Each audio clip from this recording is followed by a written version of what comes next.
Assalamualaikum warahmatullahi wabarakatuh. Perkenalkan, nama saya Maisha Bunga Ananta dengan nomor NIM 0546339997. Saya dari jurusan Sistem Informasi. Baiklah, di sini saya akan membuat video tentang tugas 3 basis data, yang mana di dalam video ini saya akan melakukan praktikum transaksi dan juga praktikum basis data terdistribusi.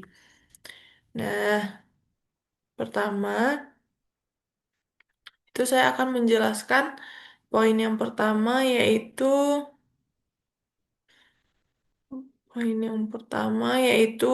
komit.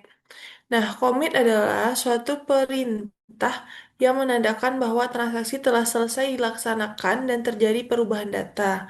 Sebagai contoh, akan membuat store producer dengan sebuah perintah commit dengan memasukkan data pada tabel pasien. Nah, berikutnya saya akan contohkan langsung itu pada di sini saya sudah mencobakan beberapa perintah query-nya. Yang pertama itu perintah commit yaitu pada transaksi satu. Nah, untuk query-nya itu seperti ini. Saya sudah bikin juga. Nah, di sini itu kita coba kirim, kita pencet kirim dan kita coba jalankan SQL-nya dengan cara call transaksi satu. Nah, kita enter. Nah, itu akan muncul. Di situ ada muncul Tito satu. Nah, ini kan ada muncul nih datanya. Di sini muncul, tetapi waktu di data pasien kita coba lihat. Nah, itu di data pasien dia tidak muncul karena kita tidak ada melakukan komit. Jadi, fungsi komit tadi yang sudah saya bilang bahwa itu menandakan sudah terjadinya perubahan data. Tapi karena kita perintahnya tidak ada komit, itu tidak akan muncul. Nah, berikut ini selanjutnya. Nah, selanjutnya itu kita coba melakukan transaksi. Bentar, kita melakukan contoh, yaitu kita buat store produce untuk transaksi 2. Nah, dalam transaksi 2 ini merupakan modifikasi perintah dengan menambahkan commit. Nah, coba kita buka dulu untuk transaksi 2-nya. Nah, untuk query-nya ini kita sudah nambahkan untuk commit ya di bawahnya. Itu kita coba kirim. Kita dulu sebentar. Call transaksi 2, kita enter. Nah, kita enter di sini sudah muncul. Nah, kita coba cek di datanya apakah dia sudah muncul. Kita pencet pasien. Oke. Nah, di sini dia sudah muncul karena kita tadi sudah tambahkan untuk query commit. Nah, commit itu fungsinya seperti tadi, dia untuk menambahkan data. Maka seperti inilah terjadi perubahan data, jadi Tito itu masuk ke dalam tabelnya. Nah, selanjutnya itu saya akan menjelaskan tentang rollback, maaf. Rollback digunakan untuk menggugurkan perintah yang sedang berjalan. Nah, hal tersebut berguna jika ada suatu hal yang tidak diinginkan terjadi pada sistem, namun perlu diingatkan bahwa pernyataan rollback akan berpengaruh jika perintah yang sedang berjalan itu belum komit. Nah, coba kita contohkan lagi. Itu saya juga sudah bikin untuk query-nya itu pada transaksi 3. Nah, kita coba lihat ubah. Chat ubah. Nah, di sini itu untuk query-nya saya sudah ketikkan. Di sana sudah ada muncul rollback. Nah, di sana kan ada nama pasien Danar. Nah, ID pasiennya 3. Kita coba kirim. Oke, kita coba SQL. Kita coba panggil call transaksi 3. Nah, di sini kan ada Tito. Dia muncul nih si Tito. Tito dan Ananta.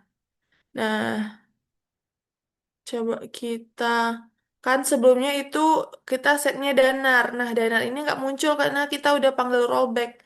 Jadi rollback itu menghapus si danarnya. Jadi si danarnya ini nggak jadi jalan, nggak jadi masuk ke dalam tabelnya gitu. Selanjutnya, oke. Selanjutnya itu saya akan menjelaskan. Nah, saya itu ada em, transaksi 4. Nah, kita pencet ubah. Nah, di sini lebih ke eh, kita tambahkan Hanif. Kita coba tambahkan Hanif, tapi di sini kita masukkan rollback. Nah, tapi setelah habis rollback itu ada juga kita update pasien. Namanya itu udah jadi Septin. Nah, kita coba untuk eh, ID-nya 3, kita coba untuk kirim dan tutup. Oke. Nah, kita coba panggil call transaksi 4. Nah, kita coba call transaksi 4. Nah, di sini langsung muncul Septin. Nah, karena kan kita di sini awalnya kita mau manggil si Hanif nih, tapi Hanif karena kita rollback, nah kita update jadinya nama Septin. Nah, jadi yang muncul jadinya Septin gitu. Nah, kita coba di pasien, di data pasien. Ah, itu tuh langsung muncul Septin. Dia si Hanif itu nggak jadi karena kita udah rollback, yang muncul jadinya Septin gitu. Nah, selanjutnya kita ke prosedur lagi. Nah, selanjutnya itu saya akan menjelaskan tentang checkpoint. Nah, checkpoint ini merupakan tempat titik di mana proses terakhir disimpan. Seperti yang telah Anda pelajari, maaf, seperti yang saya pelajari bahwa suatu perintah rollback adalah membatalkan atau mengembalikan suatu perintah ke kondisi di mana transaksi belum terjadi. Nah, kalau rollback kan ngehapus tuh, dia tampilannya seperti tampilan yang belum pernah kita komit sebelumnya. Nah, kalau checkpoint ini di mana prosesnya terakhirnya disimpan gitu. Kita nyimpen data terakhir tuh di mana. Nah, itu saya juga sudah coba pada transaksi 5. Kita coba lihat query-nya. Query-nya di sini. Nah, di sini kan saya ada data Hanif nih, data Hanif, alamatnya jenis laki-laki. Dan itu saya jadiin save point 1. Nah, save point 1. Selanjutnya, habis save point 1, itu saya insert data juga. Insert data itu nama datanya Tina. Tina di Jalan Sangkuriang nomor 45. Nah, tapi setelah data Tina itu saya rollback nih. Rollback tuh save point 1. Jadi saya rollback data Tina, tapi kesimpannya sampai set point 1. Habis itu saya insert data lagi. Insert datanya itu data Lutfi. Nah, data Lutfi di penegor 4 laki-laki. Nah, kita coba untuk panggil. Kita panggil transaksinya di SQL. Call 5. Transaksi 5. Oke, nah di sini dia muncul nih. Kan tadi kita save point-nya di Hanif ya. Habis Hanif tuh sebenarnya kan ada Tina, tapi karena Tinanya kita rollback, jadinya kita ganti ke Lutfi. Nah, jadi si Hanif ini tetap kesimpan karena dia jadi udah save point. Nah, di bawah si Hanif itu kan seharusnya Tina, tapi karena kita rollback, yang kehapus cuma Tina. Jadi yang muncul di bawah Hanif itu Lutfi. Gitu. Nah, jadi ini nanti di halaman tabel pasien itu juga ada data. Datanya Hanif sama si data Lutfi. Si Tinanya nggak ada karena kita udah rollback. Nah, selanjutnya itu saya bakalan jelasin tentang trigger. Nah, trigger merupakan sebuah perintah atau event yang dapat memicu perubahan sebuah basis data. Event yang dapat digunakan yaitu insert, yaitu perubahan. Kalau perubahan itu sebut update, kalau penghapusan delete. Nah, event-event tersebut ditambahkan sebuah kata kunci pemicu yang di dalam trigger terdapat dua buah kata kunci, yaitu before dan after. Nah, before dilakukan sebelum sebuah perintah insert, update, atau delete dilaksanakan. Sedangkan after dilakukan setelah perubahan perintah insert, update, atau delete dilaksanakan. Nah, seperti ini. Di sini ada dua tabel, yaitu yang pertama ada tabel obat dan tabel transaksi obat. Yang mana untuk tabel ini saya udah bantu tambahin di sini. Nah, nih untuk tabel obat di sini saya sudah menyamakan juga datanya. Nah, untuk strukturnya itu sudah saya bantu juga. Sebentar. Nah, di sini saya juga sudah tambahkan juga untuk eh key-nya, foreign key, dan primary key-nya. Nah, sini ada ID-ID-nya sudah saya tambahkan juga. Nah, sebentar. Selanjutnya, nah untuk datanya udah saya samakan juga. Oke. Nah, sebentar.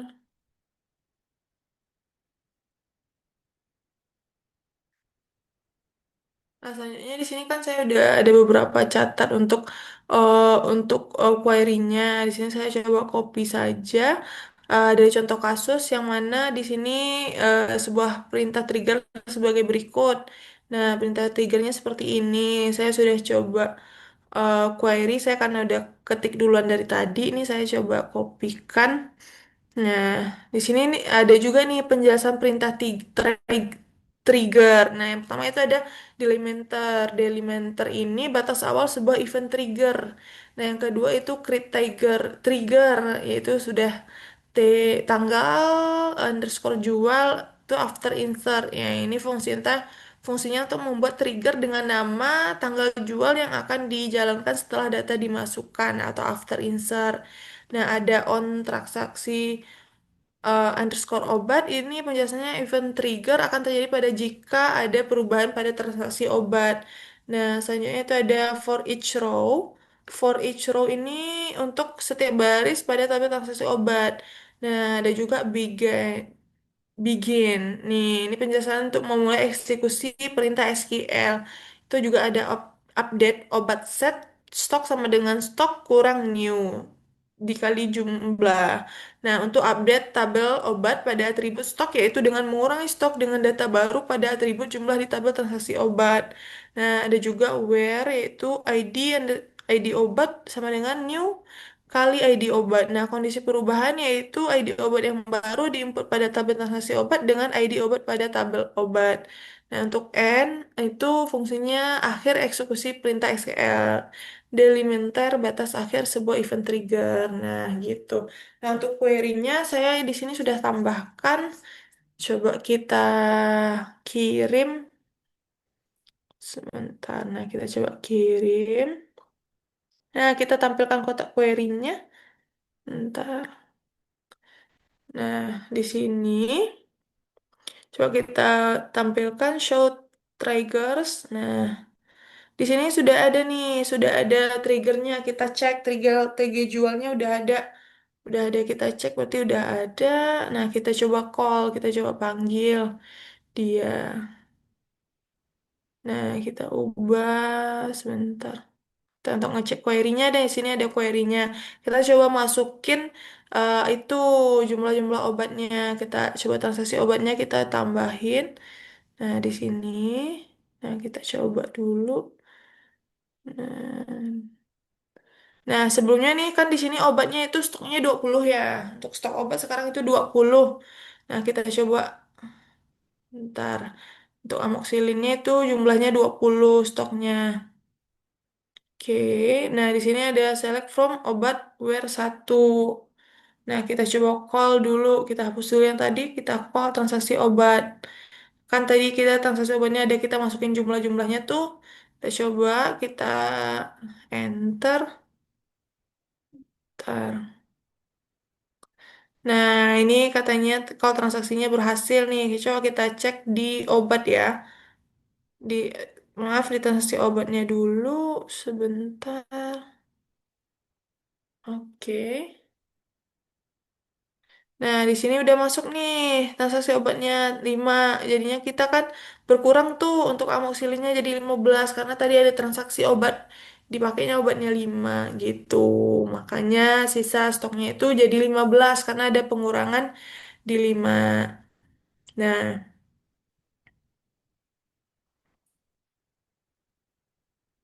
nah, mungkin untuk penjelasannya, nah mungkin sekian penjelasan dari saya untuk tugas 3 ini. Apabila ada kesalahan, mohon dimaafkan. Sekian, terima kasih. Assalamualaikum warahmatullahi wabarakatuh.